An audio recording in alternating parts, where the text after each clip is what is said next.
सत्य परिस्थितीचा सविस्तर आढावा।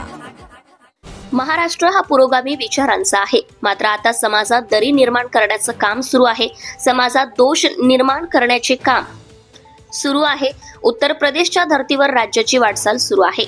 फुले शाहू आंबेडकर यांच्या विचाराने चालणारा महाराष्ट्र आहे, परंतु आजच्या परिस्थितीत देशात भाजपच्या विरोधात लढा देणारा काँग्रेस हाच पक्ष आहे।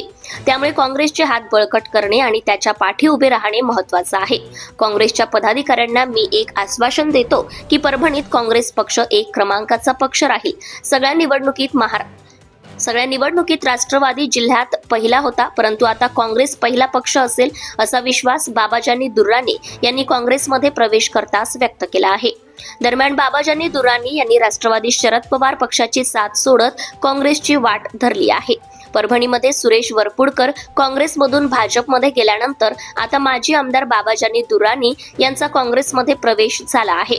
आज 7 ऑगस्ट रोजी बाबाजानी दुर्राणी यांनी मुंबई येथे काँग्रेसचे प्रदेशाध्यक्ष हर्षवर्धन सपकाळ यांच्या उपस्थितीमध्ये काँग्रेसमध्ये प्रवेश केला। यावेळी ते बोलत होते। देशपातळीवर काँग्रेस पक्ष हा भाजप विरोधात लढत असल्याने आपण काँग्रेसमध्ये जाण्याचा निर्णय घेतला असल्याचं बाबाजानी यांनी सांगितलं आहे। सर्व पदाधिकाऱ्यांसह आपण काँग्रेस प्रवेश केला असून येत्या काळात काँग्रेस वाढविण्यावर भर देणार असल्याचं बाबाजी यांनी स्पष्ट केलंय।